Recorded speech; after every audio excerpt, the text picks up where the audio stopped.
Во Кучани се одржа гастрономски настан, шпански денови на вкусот, кој преку храната ги спои македонската и шпанската традиција.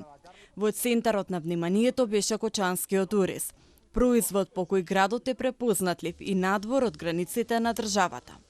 Настанот донесе вистинска фузија на вкусови и култури. Шпанските шефови подготвија 3 различни видови паелја, едно од најпознатите јадења во шпанската кујна, кое потекнува од Валенсија и традиционално се подготвува кога семејството е собрано на заеднички неделен ручак. Од општина Кучани велат дека веднаш ја прифатиле идејата да бидат домаќини на ваков настан. Со големо задоволство го прифативме овој повик и сакавме да бидеме добри домакини. Затоа што Кочани, знаете дека е познат по оризот.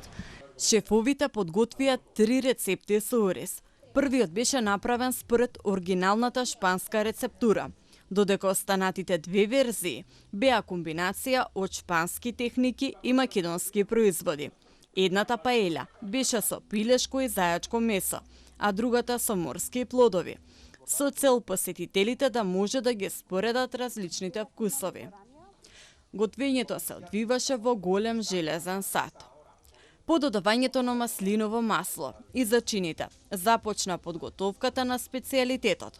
За да се скрати времето на готвење беа употребувани полуготови продукти, па наместо вообичаените 2 часа, јадењето беше подготвено за околу половина час.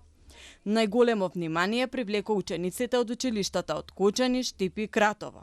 Уште од самиот почеток, тие се приклучија во подготовката. Љубопитни да научат нешто повеќе за шпанската гастрономија. Додека паелјата се крчкаше, околу бината почна да се шири препознатливиот мирис на ориз, зачини и морски плодови, привлекувајќи се повеќе посетители. Шпанскиот шеф, кој за прв пат ја посетува Македонија и Кочани, вели дека е воодушевен од оризовите полиња што ги видел во регионот. Според него, тие многу го посетуваат на пределите од неговата земја. Публиката беше прекрасна и многу отворена. Воодушевен сум. Тоа што ми се допадна највеќе е тоа што имавме млади ученици од кулинарско училиште кои беа тука со нас. Тие учествуваа активно и дури некои од нив учествуваа во процесот на готвење. Почувствував добра енергија и желба да бидат дел од овој настан.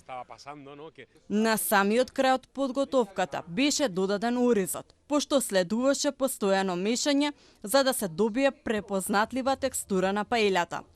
Токму оваа задача им беше доверена на учениците, кои одблиску го следеа секој чекор од процесот.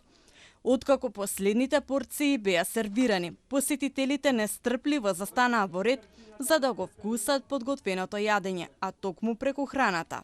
Велат организаторите најлесно се споделуваат традициите и искуствата меѓу народите. Сакавме со шеф Луис Аруфати, со шеф Жорди Трибинјос да покажеме на кочанчани многу техники, да размениме многу гастрономска култура.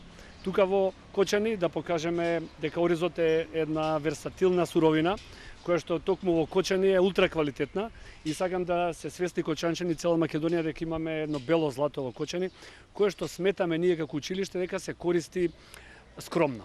Пораката од организаторите на настанот е дека кочанскиот ориз е исклучително квалитетна суровина, вистинско бело злато, кој има многу поголем потенцијал отколку што вообичаено се користи во секојдневната исхрана.